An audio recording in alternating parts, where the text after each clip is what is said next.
രാവിലെ ചായയൊക്കെ തിളച്ച് വന്നിട്ടുണ്ട്, ചായ റെഡി ആയിട്ടുണ്ട്. അപ്പം ചായ ഒന്ന് ആറ്റിച്ചിട്ട് ചായ കുടിക്കാനുള്ളവർക്കും കൊടുക്കാനുള്ളവർക്കും ചായ എടുക്കുന്നുണ്ട്.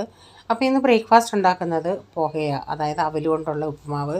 അപ്പോൾ അതിനായിട്ട് ഇച്ചിരി ഓയിലൊഴിച്ചിട്ട് അതിലേക്ക് ഇത്തിരി കടുകും ഇത്തിരി ജീരകവും ഇട്ട് പൊട്ടിച്ചിട്ടുണ്ട്. അതിലേക്ക് കപ്പലണ്ടി ഇട്ടൊന്ന് വറക്കണം. ഇത് പച്ചക്കപ്പലണ്ടി ആയതുകൊണ്ട് ഇതൊന്ന് വറുത്തെടുക്കുന്നുണ്ട്. ഇതിലേക്ക് ആവശ്യത്തിനുള്ള സവാള, ഞാനൊരു 2 സവാള എടുത്തിട്ടുണ്ട്. അതും ഇങ്ങനെ ഒന്ന് അരിഞ്ഞെടുത്തതിന് ശേഷം, സവാള ഞാൻ ഒത്തിരി പൊടിയായിട്ടല്ല അരിഞ്ഞേക്കുന്നത്, ഇത്തിരി നീളത്തിലാണ് അരിഞ്ഞേക്കുന്നത്.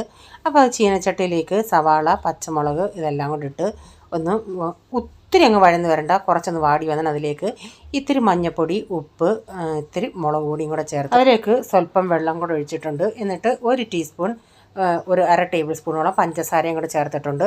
എന്നിട്ട് വലിയൊരു നാരങ്ങയുടെ നീരൂടെ പിഴിഞ്ഞ് ചേർക്കണം. അവൽ ഞാനൊന്ന് കഴുകിയിട്ട് വെള്ളം വാലാനായിട്ട് അവിടെ വെച്ചിട്ടുണ്ട്. എന്നിട്ട് ഇതിലേക്ക് നമ്മൾ വെള്ളം വാലാൻ വെച്ചിരിക്കുന്ന അവലിട്ട് കൊടുത്തിട്ട് നന്നായി ഒന്ന് മിക്സ് ചെയ്തെടുക്കണം. അപ്പം ഇവിടെ നമ്മുടെ അവലൊക്കെ റെഡിയായി. മല്ലിയില ഉണ്ടെങ്കിൽ മല്ലിയിലയും കൂടെ ചേർത്ത് കൊടുത്താൽ കുറച്ചുകൂടെ ടേസ്റ്റ് ആയിരിക്കും. ഇവിടെ ഒരാൾക്ക് അതിൻ്റെ കൂടെ സേവ് ഇട്ട് കഴിക്കുന്നത് ഇഷ്ടം, അങ്ങനെ അവൻ സേവ് ഇട്ടാണ് കഴിച്ചത്. അപ്പോൾ എല്ലാവരുടെയും ബ്രേക്ക്ഫാസ്റ്റൊക്കെ കഴിഞ്ഞതിന് ശേഷം പിന്നെ തുണികളൊക്കെ കഴുകാനുണ്ടായിരുന്നു. അങ്ങനെ തുണികളൊക്കെ വാഷിങ്ങിലിട്ടു. അപ്പോൾ കൊച്ചിന് ടിഫിൻ കൊണ്ടുപോകാനായിട്ട് ഞാൻ എഗ്ഗ് ചപ്പാത്തി ഉണ്ടാക്കുന്നത്. അതിനായിട്ട് ഒരു മുട്ട ഇങ്ങനെ പൊട്ടിച്ചൊഴിച്ചിട്ട് അതിന് മുകളിലേക്ക് ഒരു ചപ്പാത്തി ഇങ്ങനെ വെച്ചിട്ട് ഇങ്ങനെ നന്നായി പ്രസ് ചെയ്ത് കൊടുത്തിട്ട് അതൊന്ന് തിരിച്ചിട്ടെടുത്തെടുക്കാം. എന്നിട്ട് ഇത് ഫോൾഡ് ചെയ്ത് കൊടുത്താൽ മതി.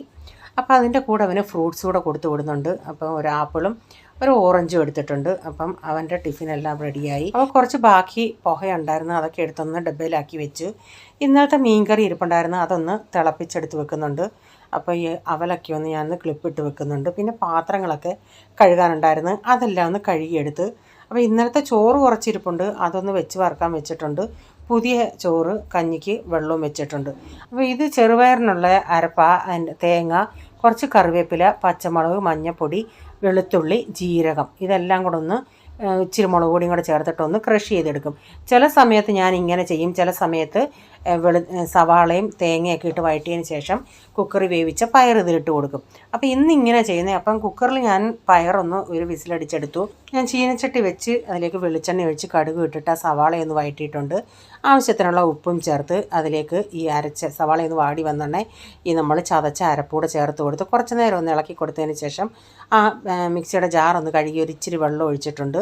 എന്നിട്ട് നമ്മൾ വേവിച്ച പയർ ഇതിലേക്ക് ഇട്ട് കൊടുത്തിട്ട് നന്നായി മിക്സ് ചെയ്തിട്ട് കുറച്ച് നേരം അടച്ച് വെച്ച് കൊടുക്കാം. എന്നിട്ട് ചെറിയ തീയിൽ വെച്ചിരുന്നാൽ മതി. അങ്ങനെ കുറച്ച് നേരം കഴിയുമ്പോൾ നമ്മുടെ പയറും ഇവിടെ റെഡിയാവും. അപ്പോൾ ഈ വീഡിയോയിലെ വിശേഷങ്ങൾ ഇതൊക്കെയായിരുന്നേ. നിങ്ങൾക്ക് ഫുൾ വീഡിയോ കാണണമെങ്കിൽ ഞാനത് എൻ്റെ ചാനലിൽ ഇട്ടിട്ടുണ്ട്.